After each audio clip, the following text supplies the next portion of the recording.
What if turning nothing but grit and faith into a national service company could teach you everything about success, culture, and values? Idan Shpizear is the founder and CEO of 911 Restoration, a company that started with just a carpet cleaning machine, an old Volvo, and a two-bedroom apartment shared with friends. From those humble beginnings, Idan has built a franchise that delivers disaster restoration services across the U.S. and Canada, helping homeowners recover from fire, water, mold, and more. His growth isn't just about numbers. It's about creating a fresh start culture excellence in customer experience, loyalty among franchisees, and leadership rooted in doing hard things well. Beyond running a leading franchise brand, Idan has launched his own marketing engine, developed tools and systems to scale operations, and become a mentor and speaker who understands what it means to scale with integrity. He believes that your mindset, how you lead, how you serve, how you show up, matters just as much as your strategy. This is a story of reinvention, perseverance, and how someone builds not just a business, but a legacy that raises the standards for service and humanity.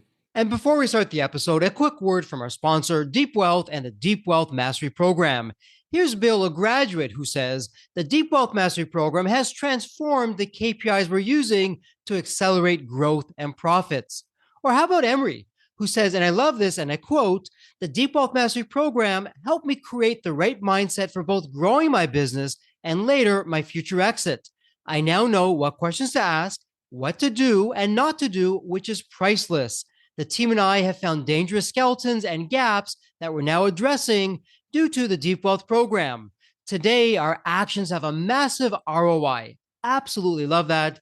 And now, speaking of growth and adding value, check out what Bruce says. And I quote, as a business owner, I'm always looking for new programs, systems, CEO peer groups, and strategies to improve my business.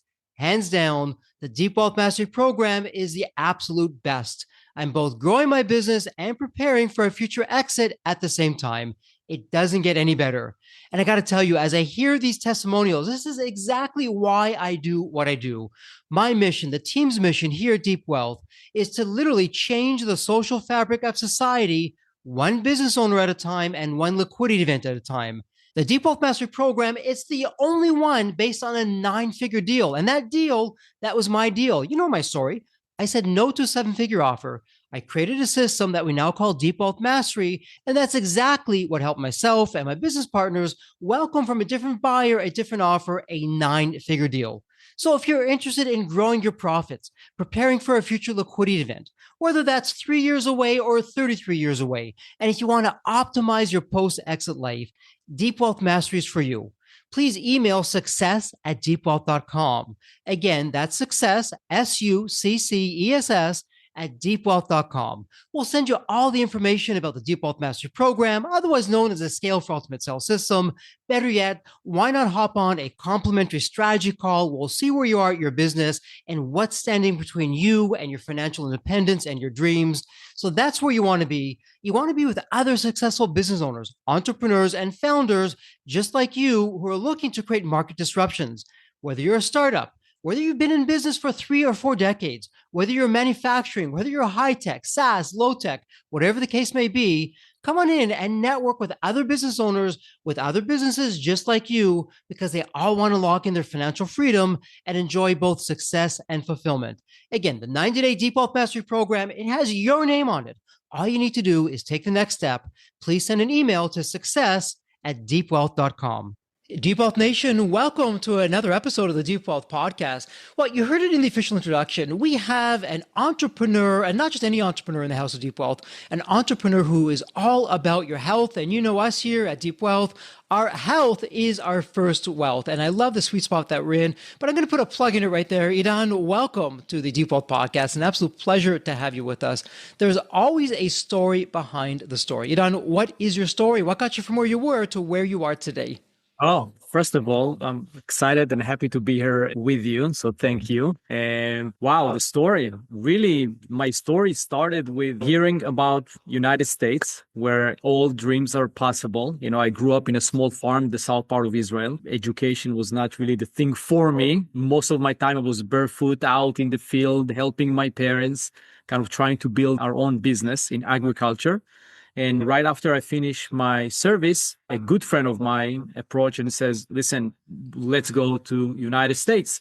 I heard that money grows on the trees. Everything is easy. Every house comes with a pool. As soon as we're going to get there, we're going to have our own car. So here we go." We didn't really speak the language. I think then I worked as a bellboy and a gardener, served about a $1,500, bought a ticket, came here with him and didn't really know anybody, didn't speak the language, but we're up to an amazing experience. And as we landed here, we discovered, yes, wow, there is a lot of possibilities here, but we need to put a lot of work. So that's kind of how our story began. And somebody was nice enough to give us a job as a carpet cleaner, right? So we put our money together. We bought the Volvo 1978 for like $800. We got a carpet cleaning machine from the guy that was nice enough to give us an opportunity. And we just cleaned carpet for the first year. We rented a one-bedroom apartment with 5 other guys, literally sleeping on the carpet, going to 99-cent store to buy our food. But the amazing thing is, because it was so uncomfortable, every morning, 5 a.m., we were out in the field, out down in the city, is waiting for our first call. And when everybody finished their day at 5, we said, we have no rush to go back home. Anyway, it's not comfortable. So let's just wait and see if anything else comes in. So pretty fast, we became the guys that are taking any jobs that come in to the carpet cleaning. So we learned the culture really fast. We literally driving everywhere and just reading the signs and reading the newspaper and trying to work on our English and trying to understand, okay, what's going on here? How can we keep improving? And we had to make more money. I think that is somewhere is a pain and somewhere is the gift, right? That you don't have a choice. And through the carpet cleaning, we learned about the water and mold space. We transitioned to our own company, build our own water damage mitigation company. Later on, it became 911 restoration. After some time working with other entrepreneurs, we franchised the company. And fast forward to today, we have about 130 owners. We're covering about 330 territories, growing into Canada. So that's kind of a 60 seconds on the business side. And between, we did real estates and kiosk in malls, and you know how it is, entrepreneurs that see success in one area and then think that you can find success in many other areas. And then you discover the importance of focus and building the right team and what it means to scale a company. I still feel like I'm at the beginning of my journey. I've just learned enough to hopefully do something bigger and better now. And overall, I love the entrepreneurship space, building a business, building a team, and working with all the franchisees that we have. I feel very blessed to be in that position. Idan, what I love about this story, it's the American dream story. You weren't born in the country. You wanted a better life for yourself. You come here really with nothing to show for it, just whatever you can take with you. And you have very humble beginnings. I also love perhaps some of the naivete of coming here. Oh, we'll come here, we'll have this and that. And you quickly found out, oh, not so quick. Yes, that's possible, but it is not guaranteed. We have to work hard and we're going to have to put the time and the effort in. And before we get to some of the incredible things that you're doing, because there's huge health implications for better or for worse. For better, if someone has you and the team help them; for worse, if they don't. But before we get there, for part of your entrepreneurial journey, what was it that got you through the early days? Because the success you have right now is fantastic. You've built a huge franchise and you continue to grow and prosper, but it didn't start out that way. And from the outsider looking in, one could say the odds were against you, that you probably wouldn't get there, but you did. So when you look back on the journey, what stands out as something that made the difference for you? So now, as you're asking the question, I think a big thing is we're being very disciplined. We go back to the days that we start making some money. And I'm saying even going to 5,000 a month or 7,000 a month. We were always very disciplined on making sure that we are saving money. That was very important to us. So we didn't increase the cost of our living. even as we started to make more money. And the reason it came up, we were part of, it was about 10 other guys that did well in the carpet cleaning and other businesses. And pretty fast, we saw everybody just getting out there and spending money and buying more expensive cars and on. And we were, nope, we're going to keep investing in our business. We just, every extra dollar, we bought more equipment. We were always thinking about, okay, can we create enough budget so we can use it for marketing? So discipline of, if we decide that we wake up at 6 a.m. every day to be out there in LA, in the city, for the opportunity to generate more work, that was something that we kept every day. You wake up at 5, you're going to be there at 6. Every time that we make X amount of money, a certain percentage go into saving. So that's really the very practical things that come into play that I think made the big difference, because when we had an opportunity, now we had 10, 15, $20,000 in savings, so we can buy more equipment, we can spend money on marketing, or even spend money on doing courses to keep improving ourselves. But really, underneath all of it, it was at one point I start recognizing the limitation that I adopted, because I start seeing other people and their success. And I read maybe one book from the age of baby to 20 years old. But after I moved here and I started studying the business world and start seeing it from a new perspective, I start reading a lot more books. And I start recognizing there's so many patterns and limitations that I'm not even aware of that playing such a big part in my life. And at one point, I realized that this needs to be my biggest focus. It's really recognizing the ceiling, recognizing the patterns, recognizing how I'm reacting to different situations, and then giving myself enough space to look at them, and try to understand, where did I adopt them? And start looking. And there's some painful point when you start looking at your family and your environment and what you inherit, not even aware of it, but how it plays in my life now that I'm 23, 24, 28, and it's still playing in my life. So once I realized that became my biggest focus. Got it. Okay. So I'm hearing discipline. And for every dollar we make, we're not going to go spend it because we can. We're going to reinvest it back in the business. And so there's some self-sacrifice that's going on there, having some patience. And what I love about the story, Idan, as we record this, there's lots of headlines, and we're not all about the headlines here at Deep Wealth and the Deep Wealth podcast. That said, there's lots of headlines of immigrants, but they're the negative story about people coming to the country and taking advantage of the system. This is a great example of someone who came to the country to leverage a system that's there to give back to society, give back to America. And let me ask you this. I'm an immigrant myself. My family are immigrants. I grew up in that kind of environment. I'll call it the immigrant mentality, did that give you an edge, do you think, as you started here versus someone who perhaps was born here or didn't have that? And if it did, how so? 1,000%. And I remember, I think a year after I moved there, I'm sitting with a group of friends. There was about 10 people there, and 80% of the people that were around were people that grew up here in America. And they're sitting there and they're complaining about how much things cost and how hard it is to work with the bank and how it's hard to get a loan. And I'm sitting there and I'm like, this is insane. And I'm telling the guys, you guys don't understand, because you guys grew up here. You're not seeing the opportunities. Everything that you're saying and complaining about, I think that this is the biggest opportunity ever. The idea that you can come here, this was a shock. To buy a car in Israel, it's cost a lot. You need a lot of money to put as a down payment. It's not an easy thing. In Israel, to buy a car is like buying a house, is kind of like a dream for the future. When we landed here and we drove around and we seeing a dealership that's saying $500 and you walk out with a car today, I was like, seriously, this is how it works here? Right? And I can have 3,000-4,000 in the bank account. Then the bank will give me kind of a credit card against how much money I have in the bank. And after 6 months, it become a credit card. The system here is really supporting building a business. Even to start a business in Israel, it can be a process of 6 months to a year. Here, I can do it online. Before, when I came, it wasn't online, but a few days and I have a business. So all the people that grew up here saw a lot of the things as limitation and pain, and it's very hard to do something here. And for me, that was the biggest opportunity. And I thought in my head, I'm like, how you guys are not taking advantage and leveraging and supporting and using the system that the country is giving you. So I think it makes Massive different. It's absolutely fascinating to hear that perspective. Again, we just take things for granted oftentimes when we're here, and you come here with a fresh set of eyes. And so let me ask you this. In terms of what you're doing, you started with carpet cleaning. This is the hardcore stuff that you're doing. You're going door to door. You have nothing.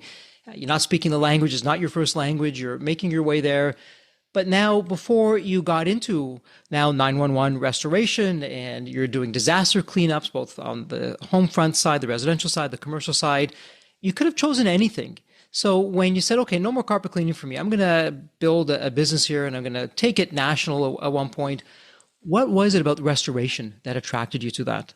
So we got a call 8 months into a flooded house, and the only thing that we knew is carpet cleaning. So I said, okay, the house is flooded. I can use my carpet cleaning machine just to extract the water, right? And we went out there. There was 3-4 rooms to extract the water. We charged $600. I'm like, wow, okay.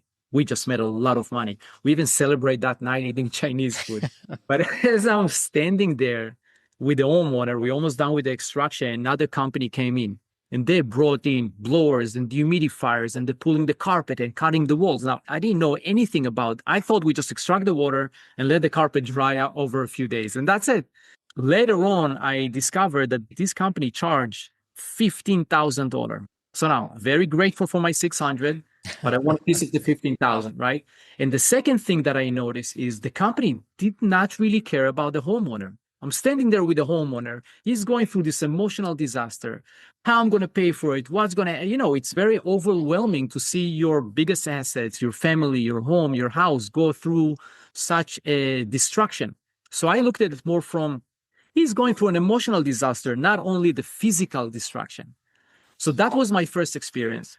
About a month after, we got a second call, exactly the same thing. And then there was about 4 or 5 calls that came in, and I'm start seeing the same experience. And I said, you know what? Okay, I want to go into this restoration business, but I want to approach it from a different way. I want to pay attention to the homeowner first. So before I come in and I'm going to take care of all the mess in the house, I want to work with the person in front of me and see how can I help him see the positive while he's going through this negative thing, right? That's why we call ourselves today the Fresh Start Company. So I saw an opportunity on the customer experience side. While I recognize the opportunity on the business side, it's very lucrative. It's a great business, recession-proof business. The storm, disaster, things happen all the time, right? Mold, fire, water, content, and other things that we do. So I saw the business opportunity, but my biggest focus in the beginning was the customer experience. That's really what got my attention.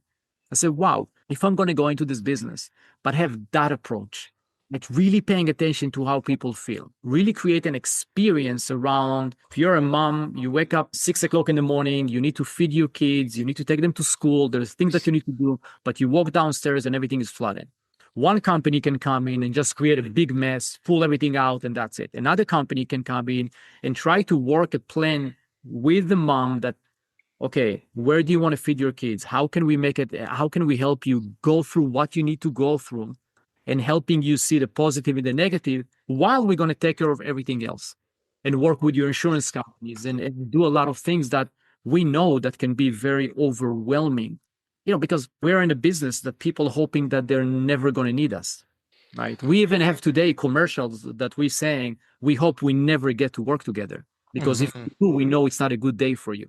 And Depot Nation, I hope you're paying attention and listening to what Idan is sharing with us, because let's face it, Idan, you came into an industry, it's been around for decades. And one could say, hey, you're just an upstart. You have no idea what you're doing. Just leave it to the big companies. They're already established, but you found a weakness in the area. And I love how you approach it. It's, hey, how would my client feel? Because they're just being ignored. They're just a paycheck for this company coming in. They're doing the cleaning, but they're ignoring the emotional side of this. And you said, let's create a company. It's all about the emotional side first, and then we'll do the remediation and we'll fix everything up. It's almost as though if a family member of mine had this flood and I wasn't physically there, I was in a different part of the country and I couldn't be there. It's like I'm sending you, another family member, over to help that family member get through this. It would give me some peace of mind. And I love that. And as you're talking about this, Idan, I'm thinking of our 9-step roadmap, and in step 2, X factors. With what you're doing, that care and concern for your client, that's an X factor. And it goes into the company culture. Now, I know some of you in Deep Wealth Nation, you're the numbers type and you're saying, hey, Jeffrey, if it doesn't show up in a complicated formula in a spreadsheet, it just doesn't exist. If it doesn't happen on the profit and loss statement, it's not out there. But that's what I love about culture.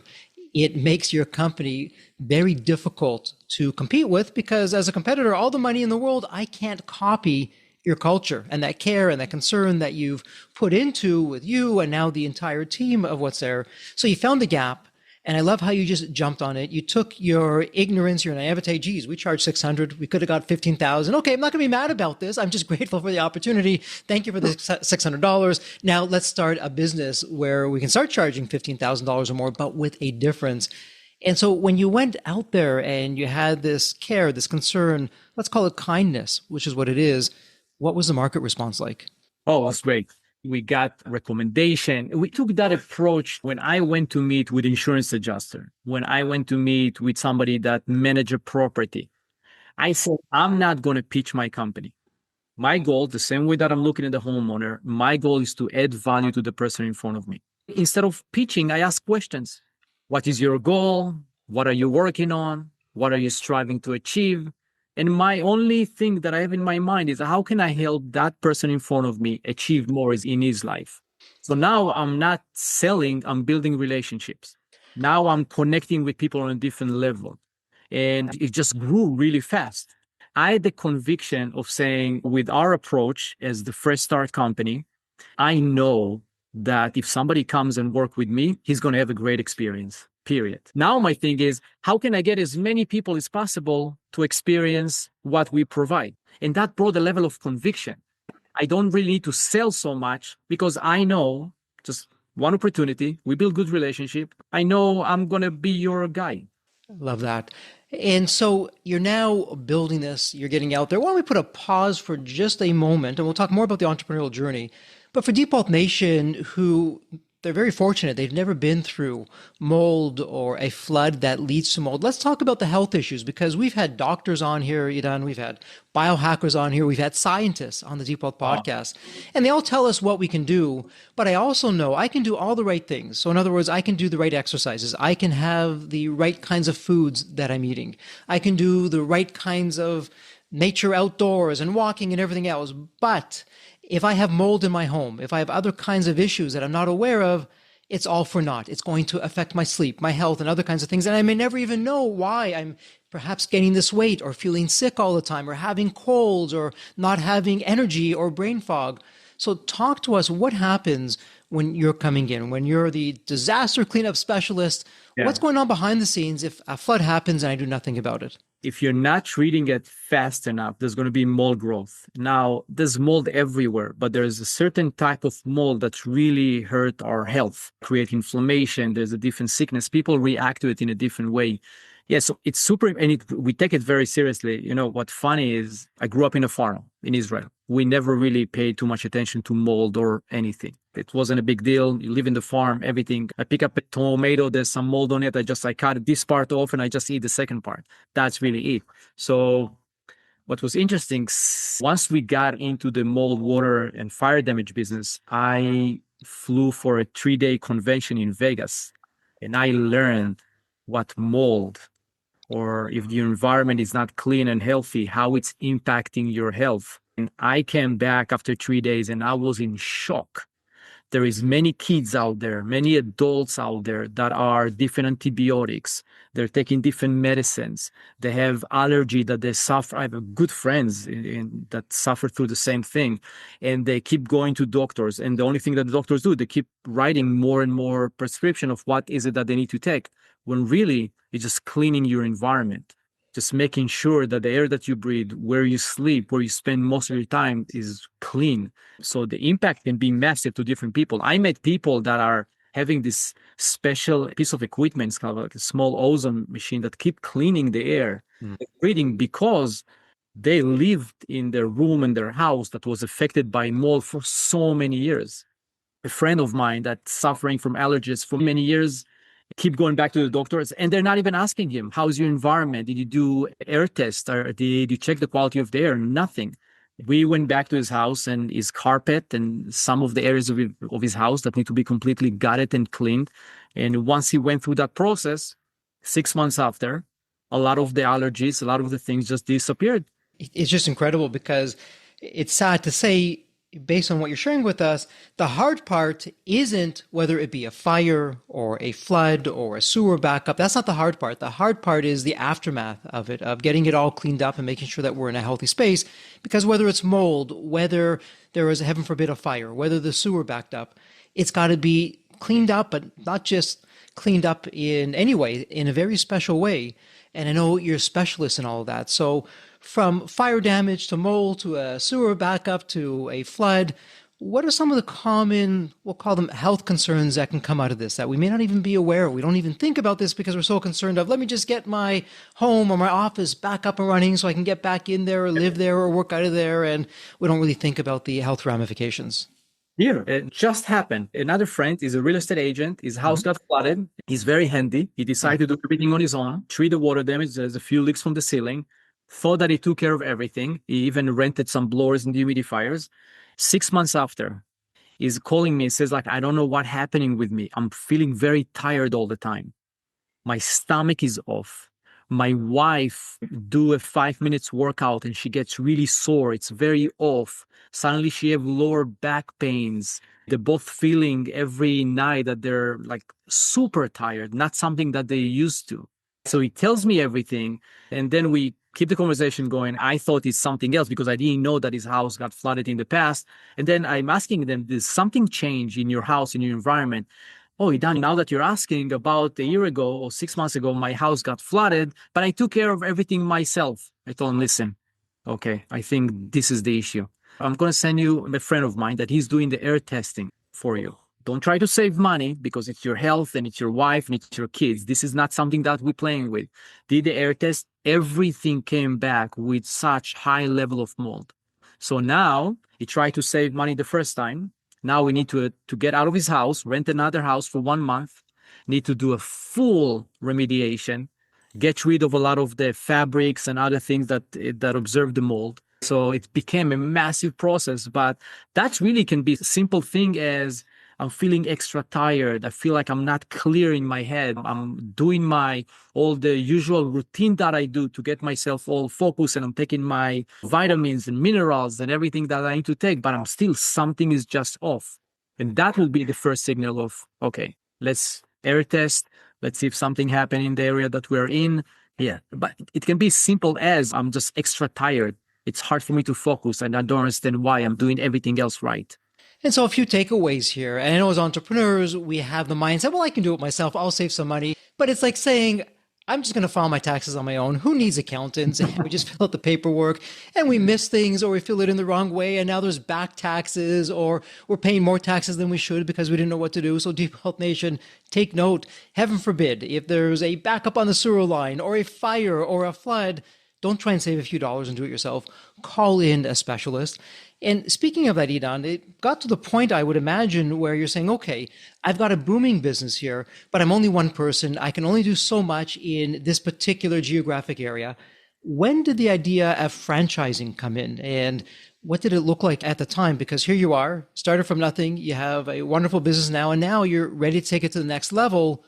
And it was franchising. Talk to us about that. Yeah. So Katrina happened at the end of 2005. At that point, nice size business, right? A lot of trucks and tons of equipment and everything. So we decided that we're going to get out there. We want to have the experience and how it is to work in a large loss type of environment. So we went out there and it was devastation to see what happened. It's just crazy. People literally lost everything. Houses washed off completely. So many people lost their life as well. But what was interesting is there was so much business and there was many other restoration companies and contractors that came from different states. And after this, busy all day with so much work, we're not really competing with each other. We're really trying to get to as many clients as we can. And at the nighttime, there was an area where we park all the RVs and we just got connected with other restoration companies. Mm-hmm. And what I learned is that many of the restoration companies been in the business for 15, 20 years, and they're averaging around $500,000, $600,000, $700,000 in sale. Of course, there is the bigger companies that are doing tens of millions of dollars, but it's the smaller companies. And I'm like, okay, what's going on here? I'm brand new in this country. I'm doing now $3, $4, $5 million and keep growing my company. And why these guys are stuck at 5, 6, 700,000? And as I spend more time with them, I noticed that great guys, but they are really so locked on the trade part of the business. So they will sit there and talk to me about blowers and dehumidifiers and how to set up the fan and how to do Xactimate. In my mind, is like, okay, it's interesting and important, but that should be 10 minutes of the conversation. Now let's talk about growth and scalability and sales and strategy and the impacts and on and on. And then I asked a few of the guys, tell me, what if when you go back to your states, when we're done here in New Orleans, we're going to create some of collaboration. I'm going to help you take your business to 1.5, $2 million. You're now at 700,000.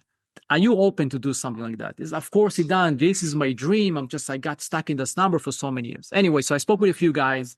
A few months after, everybody's back to their states. And then I start doing this license agreement. I says, you know what? Okay, I'm going to train you. We're going to talk once a week. That's what we're going to do. I'm going to help you with lead generation. I'm going to help you, like, what is the strategy? Let me also work with you a little bit so I get you out of the day-to-day of the business. So really supporting them. My only thought was, can I do 1 + 1 = 5? Can we take this idea of fresh start and make it bigger? Not really knowing anything or thinking about franchise. I just was easy for me with the license agreement. So I did it with one guy, grew his business, second guy, third guy, fourth guy. At one point, I had about 10 people that I worked with. And the lawyer that wrote the license agreement for me tell me, like, Idan, listen, you're becoming a franchise. You cannot keep doing this license agreement. At this point, they're using your name, they're using your color, they're using your system. You are a franchise.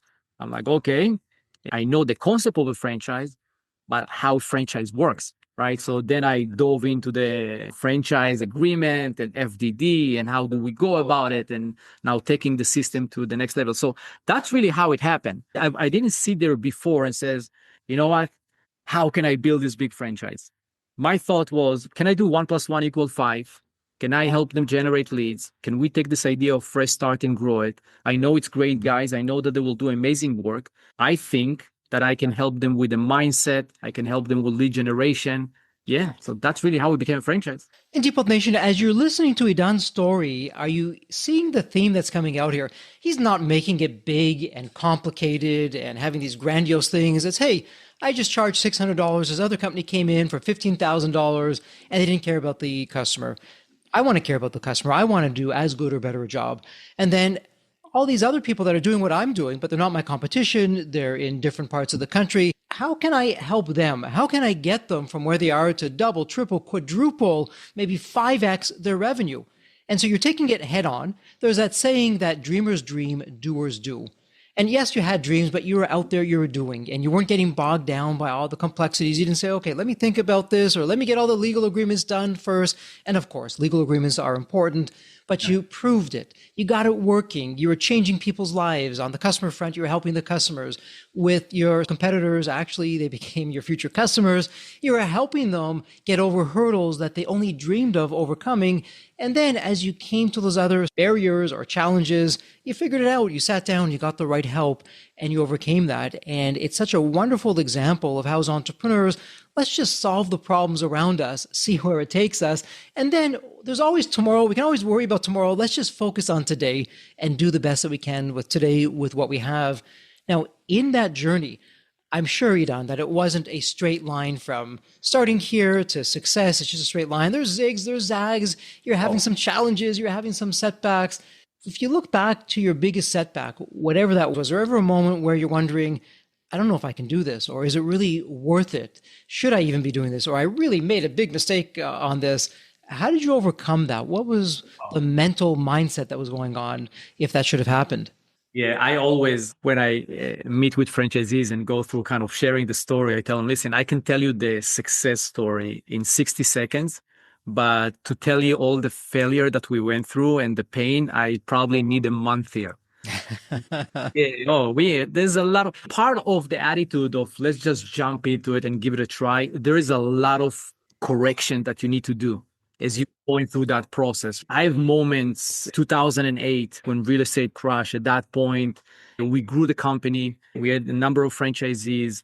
I was in real estate as well. I was in doing another project on something else. And then at one point, it felt like everything is coming down, crashing. I remember that day, things just were like bad, not working. And then I get my last phone call about a property and something happened and I'm exiting the one-on-one and I'm like, what? I just wanted, honestly, to go find a rock and just hide underneath. Seriously, that's how I felt at that moment. I gave myself enough time to, okay, let's process these emotions because it really felt the end of the world. And as a family, I grew up. Also, my parents went through very deep as a family. We went through some okay success and then crushed. And I felt like, wow, it's painful. I know how it feels. I experience it. A lot of things are coming up and memories. And it's like, it is a painful situation. But then there is a moment of, what can I learn? What can I do? And how I'm going to find ways to go back in and just really turn everything around, right? It's just like a moment that once you give yourself enough. But I think for me, what I learned over the years is when you go through something like that, I'm not ignoring it, not drowning in it. Learn from it. And if you need some time to cry, just give yourself the time to cry. And yes, get all this emotion flowing through your system so you're not stuck with it. But then at one point, I had this attitude of like, okay, I see there's a lot of learning from it, but now what can I do? I know there is no option of, okay, there's no giving up. It's never an option, giving up. It's just, okay, what's the new perspective I can adopt? How can I look at it in a different way? Who is the people that I want to go and talk to right now that can help me shine light on what's going on? Not the people that will drown with me in the sorrow, right? So that was really my process here. It's always like, okay, it's hard. That's what we didn't see. That's what we saw. That's what I learned from it. Give myself enough space. Okay, how can I go back at it now with a new perspective? Over time, I understand that the level of energy that we carry made a huge impact on how we approach things and how we do things, right? So I always learn over time, not always, I learn over time how to make sure that when I want to make a change or look at something in a different perspective, I need to really elevate my energy, right? So it's something that I became very aware of. There's a very different way of looking at life when your energy is low, and it's very different when your energy is high. It's interesting because as we record this, Idan, you have 105 locations and growing. You're in North America, started from cleaning carpets, you had nothing, to starting your first location, which was you. And now you're out there. And what you're sharing is you transform the impossible into I'm possible. That's the entrepreneurial anthem. But you're also saying, and we don't hear this a lot in Deep Health Nation, I hope you're listening, you're saying to get to the next level, it's my mindset. I have to have the right kind of mindset, the high energy mindset, not a low energy mindset, if I'm going to be able to go from where I am to where I want to be. And that's absolute, not gold, but platinum in terms of insights, because it's not, I got this formula or I got this spreadsheet or I have these accountants. It's, hey, it's all about the mindset. It's all about how I'm looking at these problems or really opportunities. And I've got to have the right mindset. I better show up with the right energy level at this to be able to figure this out and solve it. Won't be perfect, but I'll figure it out as I go along. And what a difference that makes, particularly from where you started. You knew nothing. You had nothing to where you are today. Let me ask you this before we're going into wrap-up mode. As we look back at your journey, I have two questions. So the first question is, in terms of your success, magnificent success, congratulations on what you've been able to achieve. And you may have just shared some of your secret sauce of, hey, bring the high energy there, always look to improve, never give up. Is there a strategy that you can share with Deep Wealth Nation of something that made all the difference for you? So honestly, I think the biggest difference in my life is my ability to develop a deep awareness. And when I'm saying awareness, is recognize that we are lost in a stream of thoughts.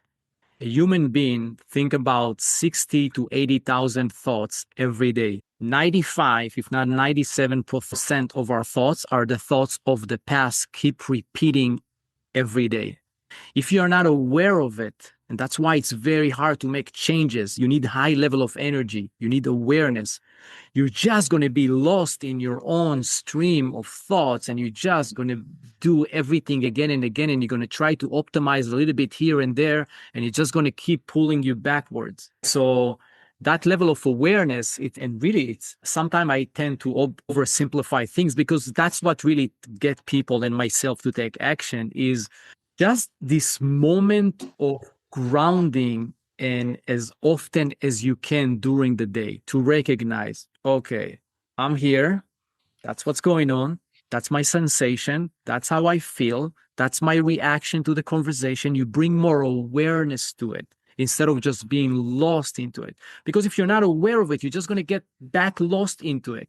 And that's why a lot of people, oh, I'm going to lose 50 pounds, want to go from making 10,000 to 100,000. And then 3 months after, they're finding themselves exactly the same place because there's a lack of awareness. So there is the level of high energy that we need sometimes to break through our limitation, but it's much easier if you bring enough awareness, because sometimes just being aware of the limitation will release the limitation. But if you're not aware of the limitation, it's like having something that weighs 100 pounds ties me to the floor and I'm not seeing it, but I'm keep trying to go higher and higher. So I'm saying, hold on, sometime. Instead of fighting it, just be aware, see that something is holding you. Just bring light, bring attention to it. It will get, most of the time, it will going to get dissolved by itself just because you bring enough attention to it. And now mixing the high level of energy and clarity of what is it that you want, where is it that you want to go. Now, the last part that I want to add in, and that's something that it took me a long time to learn. Each one of us have a unique abilities. We have a certain skills that come somewhere naturally for us, right? Some people have great verbal ability. Some people are just outside of the box thinkers. Some people are just great in operation. They just see structure all the time. Once you identify what is kind of your unique skills, unique ability, and you develop them, now you operate on a different level and you're building momentum. Mix awareness to it to recognize limitation and bringing more high energy into your life. Now you're really driving your life. This is the thing that makes the biggest difference for me. And then there's all the business technical, of course. You need to build a business, discipline, build a team, and everything else. But I'm sure many people talk about it in the podcast. But that's really the biggest thing. And when I work with entrepreneur or our franchisees, the biggest thing that I'm trying to see, are you operating on your unique abilities, on your unique skills? Like I have so many examples of people spending years in the office doing admin work when their highest skills is building relationship with people. The moment that I got them out of the office into the field building relationship, their business double, if not triple, within the first 12 months. It's amazing. And what you're sharing, not to confuse simple with simplicity, it's not complicated. It's being aware, or what some people say, just be in the present moment. And you're right. How many of us are thinking, I really messed up yesterday, or tomorrow, oh my goodness, I'm so focused on tomorrow. And what if this happens? What if that happens? And it's not even here yet. You're saying, hey, just stop all that. All we've got is a present moment. How am I feeling? What am I thinking? Am I doing what I should be doing? And doing a check-in throughout the day to bring us back to having our feet on the ground, focusing on what's really important. I'm doing this activity. I hate doing this activity. Why am I doing this activity? Maybe I should fire myself and find someone else to do it, who, even if they're 80% as good as me, that's good enough. And I'll focus on what I'm really a rock star in and go out in that area. So it's some terrific advice in terms of what's there. And before we go into rapid mode, one other question for you. Is there a question that we haven't covered, or a message or a theme that you'd like to share with the Deep Wealth Nation? I'm start seeing the big difference between optimizing the business, meaning that I want to grow by 20%, compared to what will happen if I want to triple or quadruple my business in the next 3 years. Or even, there's the big 10x that is everybody's talking about. And I'm saying that it makes big difference in the way we think about scaling our business. I've been diving much deeper into it in the past month now, or 2 months. And I'm seeing challenging the way we think can make a big difference on how we are operating today. Right. And what I'm seeing is, and hopefully can relate to other people, that many times when we build a business, we're trying to optimize so many different things. But when you really think about it, many things should not be optimized. Many things you should not really be doing anymore. And really identify the 1 or 2 or 3 things in the business that's really going to get us to where is it that we want to get.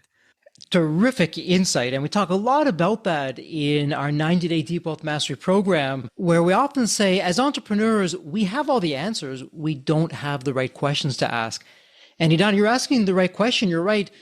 If I'm going to spend 100 hours in the year focusing on how I can get 20% better, why do that when I can spend those 100 hours, invest those 100 hours? How do I 10x this? And if I'm a little bit less efficient in this area here, that's okay, because I'm 10xing the business. So 20%, which is a rounding error, 10x, that's really where I want to be. And we're all about that with our growth and creating a vibrant business and losing the golden handcuffs along the way. My goodness, that's not just an episode. We can have a series on that and all these different episodes on that. It's some terrific insights. And it's actually a great segue as we begin to wrap things up here. It's our tradition, Idan, here on the Deep Wealth Podcast, where I have the privilege, the honor of every guest, I ask the same question. Let me set this up for you. It's a really fun question. When you think of the movie Back to the Future, you have that magical DeLorean car that will take you to any point in time. So imagine now it's tomorrow morning. This is the fun part. You look outside your window. Not only is the DeLorean car curbside, the door is open and it's waiting for you to hop on in. What you do? You're now going to any point in your life. Idan, as a young child, a teenager, whatever point in time it would be, what would you tell your younger self in terms of life lessons or life wisdom? Or, hey, Idan, do this, but don't do that. What would it sound like? Oh, wow. I really, if I go back to a younger age, it's really trusting what I have on my heart. That is the big thing, because I know that many things, and I guess that's process of life, right? When you just peel layers and layers. But I know that looking backward now, kind of going back to Idan, 10, 11, 13, 14 years old, have this insight, this something on his heart. And I was spending so many years hiding it, not really giving it life. I thought I even look at it as something that is happening to me and why I have this insight and why it was more of a pain than understanding that there's a certain gift that for a lot of them, if we nurture myself, that's what I feel like I've been doing for the past 20 years is just nurturing this thing. That's why I think I'm able to work with other business owners and my team and really help them grow and develop and get insight into their own kind of limitation and where they can grow. So if I'll go back, you got it. Just listen to it. Don't worry about the outside noise. Don't worry about what everybody thinks. Don't worry about where you're supposed to fit in or what makes sense or doesn't make sense. Just nurture it. You got it. I love that. Trust yourself. Always trust yourself. You've got it. And if you go back to the story that you shared with us, that's your theme. Nothing wrong with cleaning carpets, because you could have said, okay, I charge $600. Yeah, this company came in, they charged $15,000. You didn't say this, but you could have said, well, what do I know about that? And they've been around for years and they've got all this equipment. Who am I to go and do that? But you said, wow, isn't that interesting? I can do that. I can learn how to do that. And I'm going to do it even better. I'm going to care about the homeowner in a way that no one else does. And what a difference that's made. And then for the trust yourself, you've got it. When you're speaking to what some people would say would be your competitors, you figured out a way to make them your clients, your future franchisees of guys, you're over here, but I can 5X your business. Why don't we work together? Let's figure this out, because you trusted yourself. And it's a great takeaway for Deep Wealth Nation. I really hope you're taking that away from today's episode. Trust yourself always. You've got it. Don't be intimidated.